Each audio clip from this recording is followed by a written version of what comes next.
रायगड जिल्ह्यातील पेण येथील कलद गावातील एका फार्म हाऊसमध्ये एमडी ड्रग्ज बनवून त्याची विक्री करणाऱ्या मुख्य सूत्रधारासह एकूण 8 जणांच्या ड्रग माफिया टोळीस ठाणे अंमली पदार्थ विरोधी पथकाने बेड्या ठोकल्या आहेत. मनोज उर्फ बाळा लक्ष्मण पाटील, वय वर्ष 45, राहणार पेण असे ड्रग्ज निर्मिती करणाऱ्या मुख्य सूत्रधाराचे नाव आहे. या सूत्रधारासह त्याच्या 7 ड्रग्ज तस्कर साथीदारांना ठाणे पोलिसांनी अटक केली आहे. या टोळीच्या ताब्यातून एमडी ड्रग्जसह एकूण 55 लाखाचा मुद्देमाल हस्तगत केला आहे.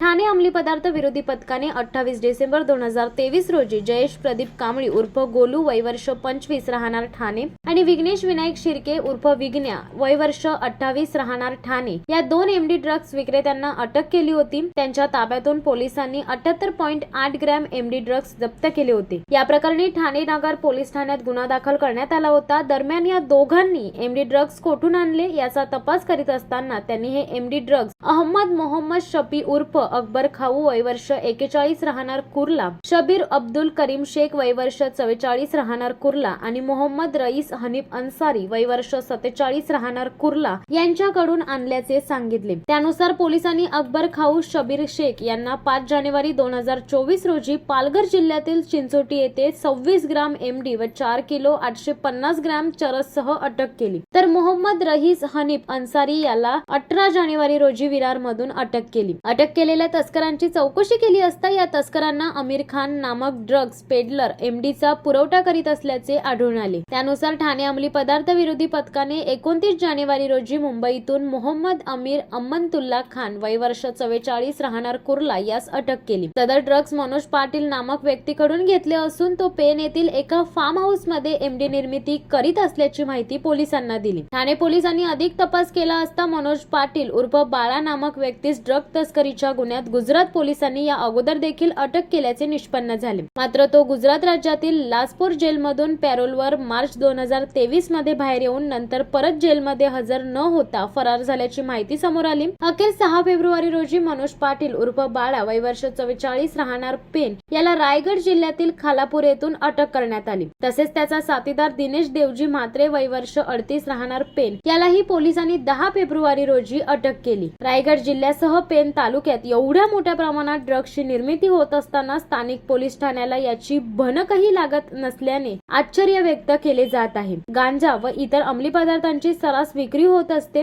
ठाणे पोलिसांनी यापूर्वी देखील अशाच प्रकारे एका ड्रग्ज तस्कर टोळीला अटक करून कोकणात उभारल्या जाणाऱ्या ड्रग फॅक्टरीचा मागील वर्षी पर्दाफाश केला होता. रत्नागिरी जिल्ह्यातील खेड येथे एमडी ड्रग्ज फॅक्टरी उभारण्याचा प्लॅन अभिषेक कुंतल नामक तस्कराने आखला होता. कुंतल याने त्याचा साथीदार संतोष सिंग याच्या सोबत मिळून ऑक्टोबर 2022 मध्ये रत्नागिरी जिल्ह्यातील खेड येथे ड्रग फॅक्टरी उभारण्याचा प्लॅन आखला होता असे त्यावेळी उघड झाले होते. अटकेतील पेडरल आणि तस्करांच्या पोलिसांनी केलेल्या चौकशीतून असे समोर आले आहे की मनोज पाटील उर्फ बाळा यांनी साथीदार दिनेश म्हात्रे व आमिर खान यांच्यासोबत मिळून पेण तालुक्यातील कल्लदगाव येथील एक फार्म हाऊस भाड्याने घेतला होता. यामध्ये विविध प्रकारचे केमिकल वापरून एमडी ड्रग्ज निर्मिती केली जात होती. जून 2023 ते नोव्हेंबर 2023 या काळात मोठ्या प्रमाणात ड्रग्ज निर्मिती या तस्करांनी केली. त्यानंतर जागा मालकाला संशय आल्याने ही ड्रग्ज निर्मिती काही काळ बंद करण्यात आली होती. मात्र त्यानंतर पुन्हा ड्रग निर्मितीची तयारी मनोज करीत होता असे देखील पोलीस तपासातून समोर आले आहे. पोलिसांनी या गुन्ह्यात 8 जणांच्या ताब्यातून एकूण 55,73,000चे ड्रग्ज व अंमली पदार्थ बनवण्यासाठी लागणारे केमिकल साहित्य जप्त केले आहे. आरोपींनी तयार केलेल्या 12 किलो एमडीची विक्री ठाणे, मीरा, भाईंदर, नवी मुंबई परिसरात केली असून मनोज पाटीलने आणखी कुठे एमडीचा कारखाना उघडला आहे का याची चौकशी पोलिसांकडून सुरू असल्याची माहिती सूत्रांनी दिली आहे.